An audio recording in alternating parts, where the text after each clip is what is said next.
L'éditorial.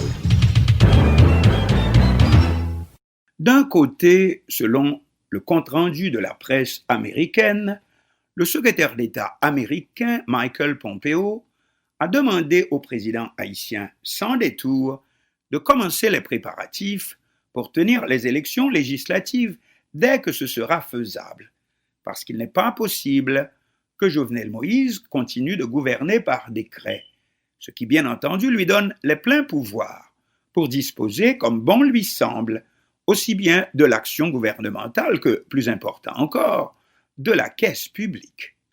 De plus, les photos montrent que le secrétaire d'État américain s'est adressé debout dans un couloir au président haïtien, c'est-à-dire sans formalité diplomatique, ce qui est la façon la plus directe, sinon la plus brutale, de transmettre un message. Mais que fait aussitôt Jovenel Moïse, ou du moins ses conseillers politiques, dont certains, comme on sait, coûtent très cher au budget public?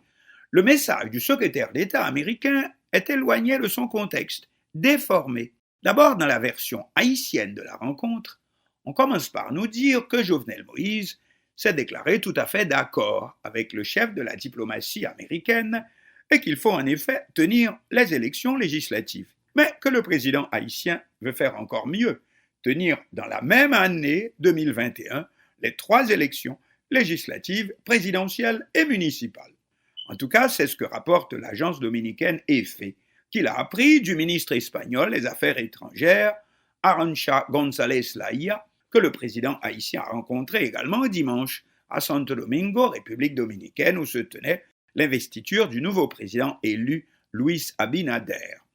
Washington lui met la pression pour tenir les élections législatives parce que cela dérange le gouvernement américain que son protégé haïtien exerce les pouvoirs d'un dictateur. Qu'en dira-t-on?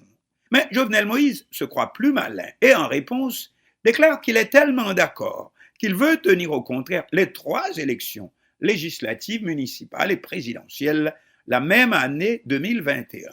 Mais avec quels moyens matériels et financiers, et même constitutionnels, peu importe. D'ailleurs, le chancelier espagnol dit à l'agence EFE que Jovenel Moïse ne semble pas avoir encore un calendrier bien établi.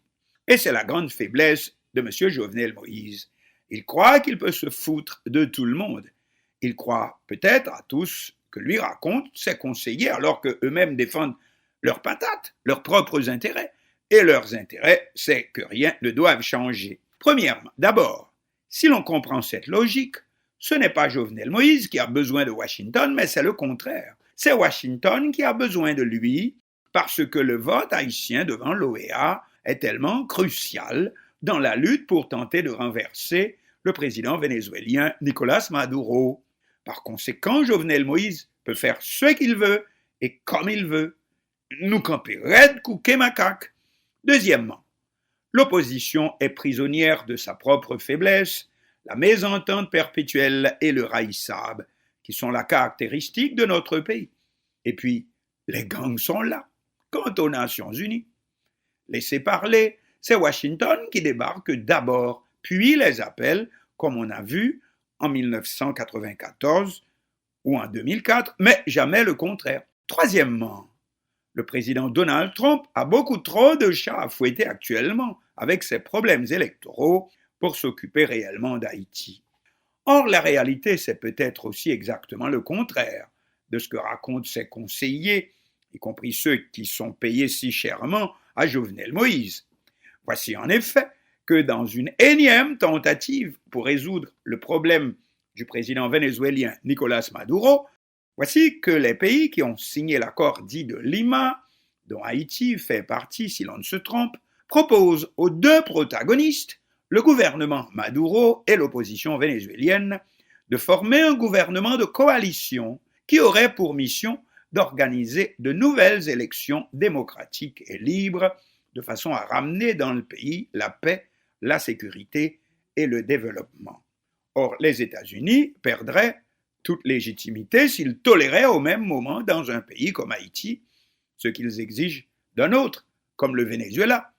Ensuite, n'oublions pas que Trump court le risque de ne pas être réélu, laissant le Venezuela comme l'un des pires échecs de sa présidence.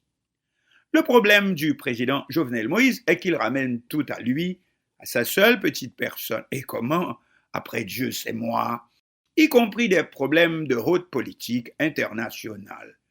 Tout comme Washington, et pas seulement Trump, ne peut faire pression sur la Chine pour sa nouvelle constitution qui, selon les États-Unis, restreint les libertés dans son État semi-autonome de Hong Kong, en même temps qu'il est permis au petit président d'Haïti de jouer comme il veut dans son pays, aussi bien des libertés publiques que de la sécurité des citoyens, abandonnés à la loi des gangs armés, que du calendrier électoral qu'il programme et reprogramme selon sa seule volonté, et peut-être aussi celle de ses alliés, parce que revenons à la réponse de Jovenel Moïse après la rencontre avec le secrétaire d'État Pompeo.